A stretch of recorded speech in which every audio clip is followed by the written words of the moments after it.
now as a beaver tail. We follow that with Deep Green Goddess. Now Bedford, when they took on the role of doing these for the Home Office, these were a fleet in their south. When they were sold off back some years ago, they were actually sold with only about 2,000 or 3,000 miles on the clock. The only time they ever saw service was when they came out on the fire brigade strikes, and they actually had to have a police escort. So we're going to talk a little bit more about those. We got the Bedford OW series, I think it is. And of course Bedford made a very, very good name for themselves in the day when they produced that. The Ford Angular van, look at the condition that one is in. And that advertises names of the past there with Castro. Dating from 1968 there, it's got a London number plate. GJ is London. Now the Ford pickup, of course, America, and of course, you know, a very, very nice vehicle, the Ford E83W.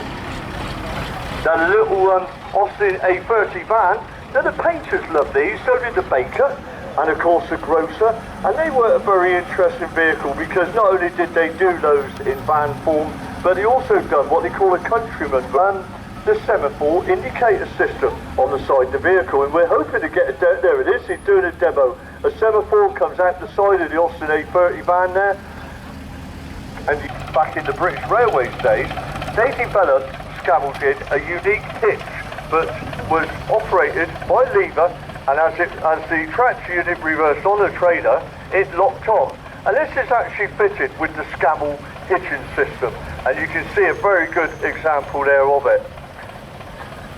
Now the Bedford series here, this is amazing. We were looking at this yesterday actually. When you think that the blue Bedford here has only about 28 horsepower and did an Austin K9, which, not K9 out of Doctor Who, no, an Austin K9, which is really a military vehicle, and we had an example of one of the similar in the small. I'll just finish off talking about this Scammell, thank you. Because he's come in, the man himself.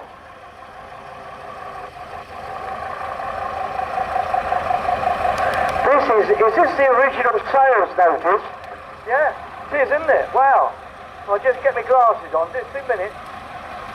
That's exactly what I said, David. I tried to read it out in the arena, I haven't got my glasses. And what a fascinating vehicle, is it? Because it is over 100 years old. I think we worked out yesterday. 1922, 23. Supplied by Thomas Allen, from Wapping High Street. It was £1,000. Good grief. That's a lot of money. It was, there, I've got a copy of the original sales order from August 1923. This car would be the 7-litre 4-cylinder petrol engine. Gardner engines didn't come in the diesel till about 10 years later. So great thanks to all the marshals who've helped to do this and get the vehicles in and out of the arena on time, because we're now pretty well back on time, and it takes an effort, doesn't just do it all by itself. Thanks to all our volunteers today, but a special big thank you, and you're not going home. No, we won't let you go home yet, there's a lot yet to do. But I want to say, on behalf of somebody who's been yapping away here on and off for 50 years now, how lovely it is to have this beautiful weather and to see so many of you here enjoying yourself on a beautiful summer's day and contributing as you are doing by coming here today to the charities. Because even if you're buying things from the stores to take home, the store holders obviously pay a pitch fee to the organisers. So, excuse me. So all the money goes into the pot, and we have to do a big pot. There's a load to set out, but it's not just things like coal, but tent hire and toilets and insurance. You're all insured for about 5 million quid. You've got the security on site overnight and everything else.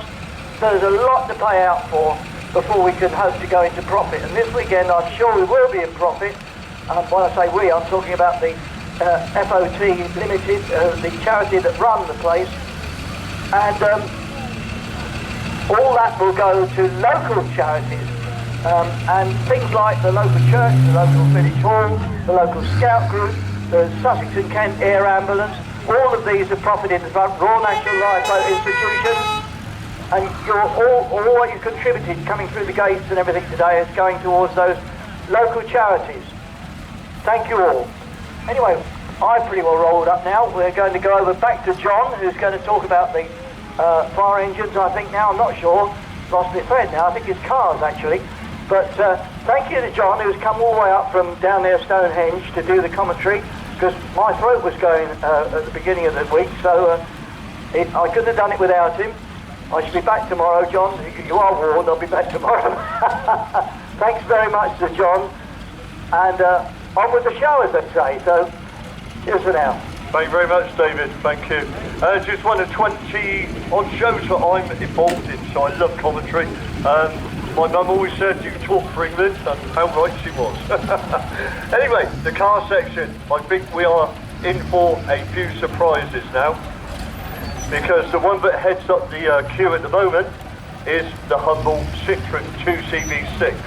Now, I love this vehicle because it's got a very unique design feature. It was designed so that out in front you could put all the eggs on the back seat, and you could take this vehicle across a ploughed field. So if you go nice and slowly to give them a chance to go out a moment. And this vehicle, it's got chairs that are like deck chairs. It's got a sunroof that actually comes completely right through to the back.